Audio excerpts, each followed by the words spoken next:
Hi everyone, welcome back. Today I'm going to be sharing with you kind of like a guide to using the standby mode on your iPhone. This is a feature that was released with iOS 17 and I think it's very underrated. It has a lot of things to it that most people don't realize, like different modes, different widgets, custom widgets, and also just other features that are kind of like hidden. So that's what I'm going to be sharing with you in today's video. I really hope you enjoy it, and let's get started. Before we get started with actually using standby mode, I just want to quickly show you how to turn it on in case you maybe turned it off in the past or it's just not working properly. It should be turned on automatically, but you just go to settings and then scroll down until you see standby here.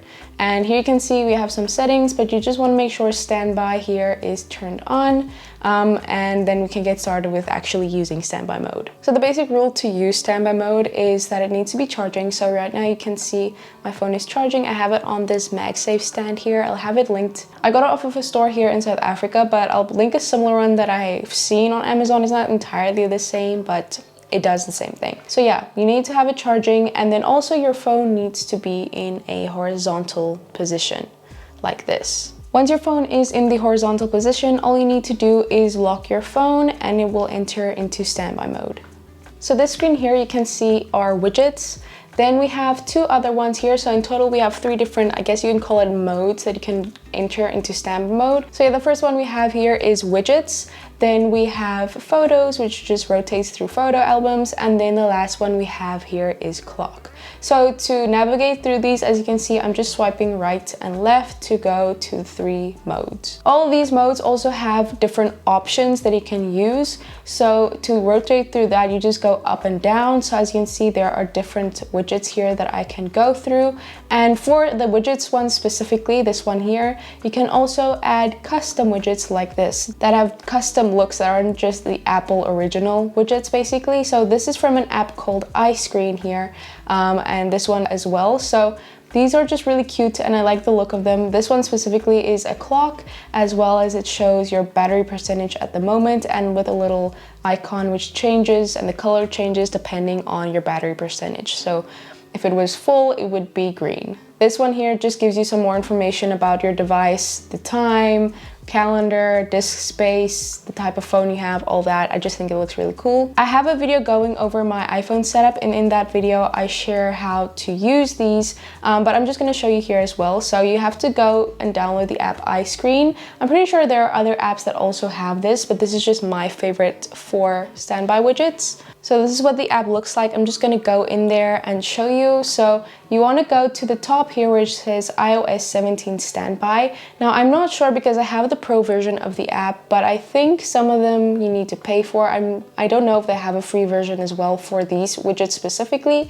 So go ahead, take a look at how it looks. But here you can see some of the different ones here that you can have. And the widget standby mode basically consists of two widgets. You have a left and right. So that is what all of these are. You can just choose the one that you like and add that to your standby mode widgets by just choosing one, clicking on save to my widgets and clicking on OK. So now let's go back into standby mode. And in order to edit widgets, you just hold down on your widgets and unlock your phone and click on this plus button here to add any widget. So I'm gonna add from iScreen here, and we're just gonna choose this one. And then you just tap on it and choose the one you've saved. It does give you a little preview. So this is the right-hand side and it does tell me this is right. So let's go ahead and do that. Click on done, as you can see. And the same goes for this side here. Hold down, click on the plus button, add in any widgets. Tap and choose the left widget. So then this is what it will look like. So obviously you can use custom widgets, or you can just use the default Apple widgets by just clicking here and going through all of these. They have so many different ones, battery percentages. You can have the verse of the day of the Bible app, calendar widgets.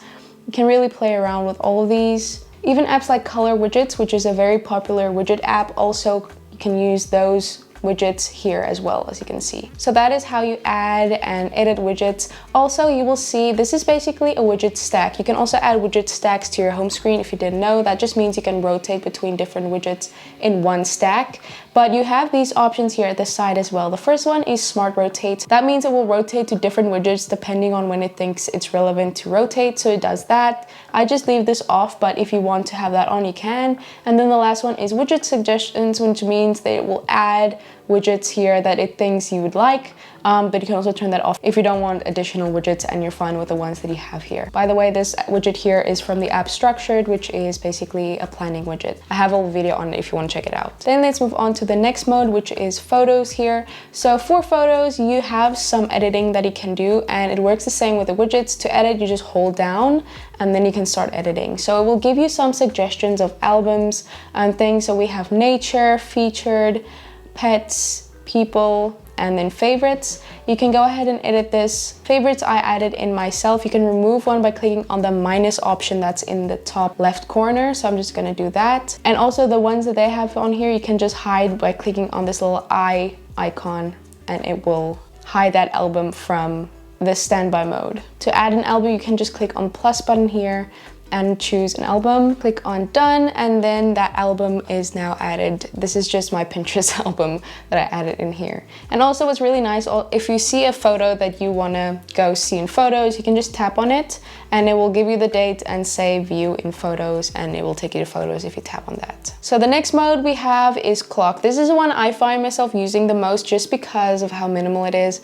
And I use standby mode mostly at night, so it's just very convenient to see the time at night when I wake up in the middle of the night or something. I think clock I would use mostly at night, and then things like widgets I could use mostly during the day if I have my phone propped up next to me, because I can easily tick off to-dos and things like that right from my standby mode here, which is really nice.